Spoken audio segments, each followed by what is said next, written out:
Hi నమస్తే welcome to Myra media. నేను మీ కేవీఆర్. కూటమి ప్రభుత్వం 100 రోజుల విజయవంతమైన పాలనను పూర్తి చేసుకుందనమాట. దాన్ని పురస్కరించుకొని నిన్న మంగళగిరి వేదికగా ఎన్డీఏ శాసనసభ పక్ష సమావేశాన్ని నిర్వహించారు. ఇందులో వీళ్ళు పెట్టిన పేరు ఏంటంటే ఇది మంచి ప్రభుత్వం అనే ఒక ట్యాగ్ లైన్ పెట్టుకొని ఇక వాళ్ళ డబ్బా వాళ్ళు కొట్టుకున్నారనమాట. ఇదిగో దీపావళి నుంచి ఉచిత గ్యాస్ సిలిండర్లు, ఎన్డీఏ ప్రజాప్రతినిధుల సమావేశంలో ఇది మంచి ప్రభుత్వం కరపత్రం విడుదల చేస్తున్న ముఖ్యమంత్రి చంద్రబాబు, ఉప ముఖ్యమంత్రి పవన్ కళ్యాణ్, తెదేపా భాజపా రాష్ట్ర అధ్యక్షులు పల్లా శ్రీనివాసరావు, పురేందరేశ్వరి. ఈ నెల 20 నుంచి ప్రజల్లోకి వెళ్దాం, 2047 కల్లా 15% వృద్ధి రేటు సాధించాలి. ఎన్డీఏ శాసనసభ పక్ష సమావేశంలో ముఖ్యమంత్రి చంద్రబాబు, రాష్ట్రాభివృద్ధి ఉమ్మడి లక్ష్యం ఉప ముఖ్యమంత్రి పవన్ కళ్యాణ్ అని చెప్పి ఒక వార్త అనమాట. ఇక ఇంతటి కీలకమైన సమావేశంలో చెప్పినా కదా ఇంతకుముందే, స్వడబ్బా పరడబ్బా పరస్పర డబ్బా, ఇది ఇట్లాంటి పాలన ఈ ఉమ్మడి ఆంధ్రప్రదేశ్ ఎప్పుడు కూడా చూడదు. ముఖ్యంగా ఆంధ్రప్రదేశ్ ప్రజలకు ఇది ఒక అదృష్టకరమైన వేదిక అన్నట్టు రెచ్చిపోయారు అనమాట.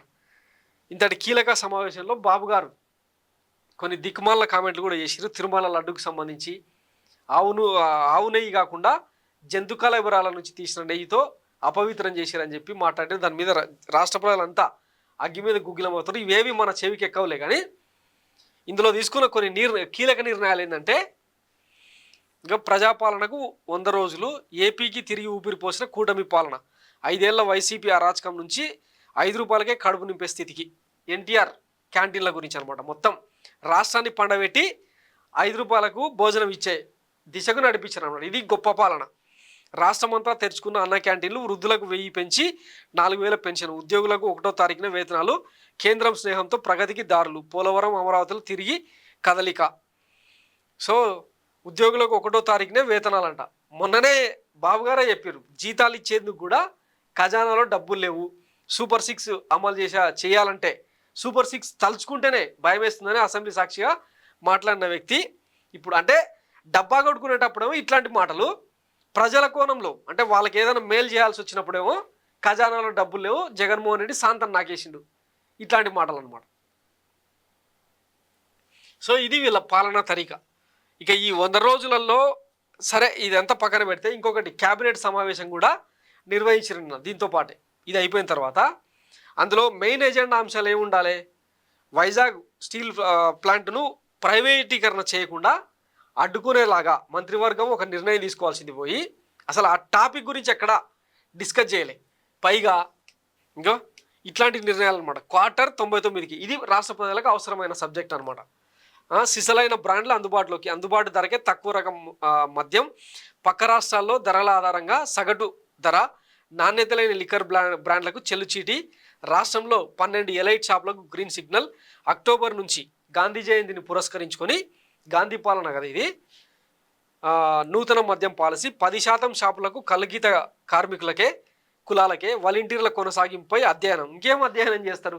ఆల్రెడీ దాన్ని ఒక సక్సెస్ఫుల్ మెథడ్గా వైఎస్ జగన్మోహన్ రెడ్డి చూపించిన తర్వాత మళ్ళీ దాని మీద అధ్యయనం అయింది బొంగు. భోగాపురం ఎయిర్పోర్టుకు అల్లూరి పేరు ఎవరో కట్టిన మందిబీడకు మేము తండ్రులం అని చెప్పుకునే రకం అనమాట. ఆ కట్టి పూర్తయిన దాన్ని ఓపెనింగ్ చేస్తూ దానికి అల్లూరు సీతారామరాజు పేరు పెట్టాలని నిర్ణయం తీసుకున్నారంట. మాజీ సైనికుల కోసం 10 కోట్ల ప్రత్యేక నిధి, చిన్న పరిశ్రమల కోసం 100 కోట్లతో కొత్త డయాఫ్రామ్ వాల్ పనులు మెగాకే, డీమ్డ్ యూనివర్సిటీగా ఎస్ఆర్ఎంకు ఎన్ఓసి, బీసీలకు 33% కోటాకు కేంద్రానికి సిఫార్సు, రైతు సేవా కేంద్రం జీవోకు ధృవీకరణ, అమరావతిలో న్యాయ విశ్వవిద్యాలయం, అంగన్వాడీ కేంద్రాలు, పాఠశాలల్లో చిన్నారులకు ఆరోగ్య పరీక్షలు, రాష్ట్ర మంత్రిమండలి కీలక నిర్ణయాలు. సో ఇది మన గెజిట్ పత్రిక కదా ఆంధ్రజ్యోతి, ఈనాడులో కూడా ఇదిగో ఇక నాణ్యమైన మద్యం. ఎక్కడన్నా వైజాగ్ స్టీల్ ప్లాంట్కి సంబంధించి కానీ, విజయవాడ వరదల్లో సర్వం కోల్పోయిన బాధితులకు న్యాయం చేస్తామని కానీ డిస్కస్ చేసిరా? నిన్న ఏదో బాధిత కుటుంబానికి ఫస్ట్ ఫ్లోర్ ఉన్న వాళ్ళకు, అపార్ట్మెంట్లో ఉన్న వాళ్ళకి 25,000, మిగతా వాళ్ళకు రూరల్లో ఉన్న వాళ్ళకు 10,000 అని చెప్పి చేతులు దులిపికేసుకుంటారు. దాంట్లో ఇంకా ఈ పత్రికలన్నీ ఏం రాసినాయి? ఇంతటి ప్యాకేజ్, మహా బెయిల్అవుట్ ప్యాకేజ్ ఇంకా ప్రపంచంలో ఏ నాయకుడు ఇవ్వలేదు, ఆహా ఓహో అని రాసుకున్నారు.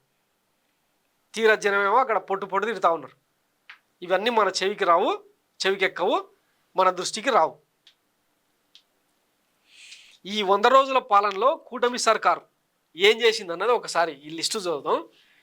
టీడీపీ జనసేన 100 రోజుల పాలనలో ముఖ్యాంశాలు. సూపర్ 6 ఇయ్యలే, ఉచిత పంట బీమా ఎత్తిపోయింది, మత్స్యకారుల భరోసా ఇయ్యలే, మహిళలకు పెన్షన్ రాలే, పూర్తి స్థాయిలో ఇయ్యలే, నిరుద్యోగ భృతి ఏమైందో తెలియదు, 20 లక్షల జాబులు క్రియేట్ చేస్తూ ఉన్నారు కదా, అవి చేసేంత వరకు నిరుద్యోగ భృతి ఇస్తూ ఉన్నారు. ఏది మరి నెలకు 3,000 చొప్పున మేనిఫెస్టోలో పెట్టారు కదా, 3 నెలలు అయింది ఇప్పటికీ, దాని గురించి మాట్లాడరు. పెట్టుబడులు రాలే, అభివృద్ధి ఉన్న పెట్టుబడులు కూడా ఎత్తిపీకినాయి అనమాట, క్యాబ్ జెమిని ఇట్లాంటివన్నీ.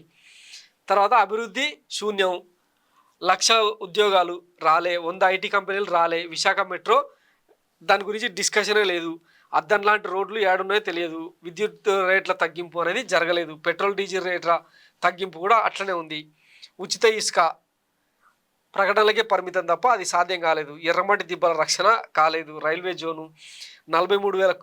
ఇవి అన్నీ అంటే ఈ ఏవైతే చేస్తామని చెప్పారో అవన్నీ జరగకపోగా కొత్తగా రాష్ట్ర ప్రజలను ఎత్తిన ఏం మోపిరంటే 43,000 కోట్ల రూపాయల అప్పు, అమరావతి భజన, దొంగ డిఎస్సి, ప్రభుత్వానికి తెలిసే బెజవాడ వరదలు, స్కిల్ కుంభకోణంలో సీఎం చంద్రబాబును అరెస్ట్ చేసిన పోలీసులపై చర్యలు, రేపులు, హత్యలు, భూ కబ్జాలు, ఇసుక మాఫియా, మైనింగ్ మాఫియా.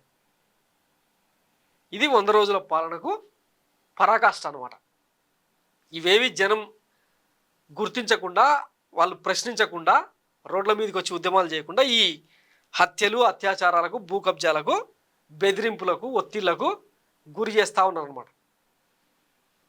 ఎన్ని రోజులు ఇట్లా మభ్యపెడతారు? జనం కడుపు మండితే అదే సామెత చెప్తారు కదా, తిరుగుబాటు తీవ్రమైతే అణచివేత అధికమైతే తిరుగుబాటు తీవ్రమవుతుందని. ఏం చెప్పారు మీరు ప్రచారంలో భాగంగా? 6 సూర్యులు 7 చంద్రులు తెచ్చి నెత్తిన పెడతాం, మాకు ఓటేయండి, ఇది అరాచక పాలన, కిరాతక పాలన అని చెప్పారు. ఇప్పుడు మీది ఏం మారింది? సో ఇది కూటమికి సంబంధించిన పాలన. ఇక ప్రజలే నిర్ణయించుకోవాలి అసలు వీళ్ళది ఇలా అంటే రూట్ ఎట్లా పోతుంది. ఈయన పవన్ కళ్యాణ్ చెప్తా ఉన్నాడు కదా, 2037 నాటికి రాష్ట్రాన్ని ఆదర్శవంత రాష్ట్రంగా దేశంలోనే నంబర్ 1 స్థాయికి తీసుకెళ్లేలాగా ఈ పాలన కొనసాగుతుందని. ఇట్లనా భూ కబ్జాలు, హత్యలు, కుంభకోణాలు ఇవా? నిన్నటికి నిన్న చూసినాం కదా, ల్యాండ్ టైటిలింగ్ యాక్ట్ మీద ఎంతటి దుష్ప్రచారం చేశారో దాన్నే భూ రీసర్వే అని చెప్పి మళ్ళీ కొత్తగా జననెత్తిన రుద్దే ప్రయత్నం చేస్తున్నారు. ఇప్పుడు మరి గతంలో అన్నారు కదా, జగన్మోహన్ రెడ్డి మీ ఆస్తులు మొత్తం రాయించుకుంటుండు, రాష్ట్రాన్ని నమ్మేస్తాడు అని చెప్పి. మరి ఇప్పుడు చంద్రబాబు కూడా అదే పని చేస్తున్నాడు, మీ భూములు అమ్మకదొబ్బుతాడనే కదా రాయాలి. సో అంటే గెలవడానికి ఎన్ని రకాల ప్రయత్నాలు చేయాలో అన్ని చేసిర్రు, అయిపోయింది. ఇప్పుడు అట్లీస్ట్ మా ప్రజల కోణంలో, ప్రజా సంక్షేమం కోణంలో మీరు చెప్పిన హామీలు ఏ ప్రభుత్వం కూడా 100% ప్రజలను సంతృప్తి చెందేలాగా పరిపాలించలేదు, అది ఒప్పుకునే ఫ్యాక్టే.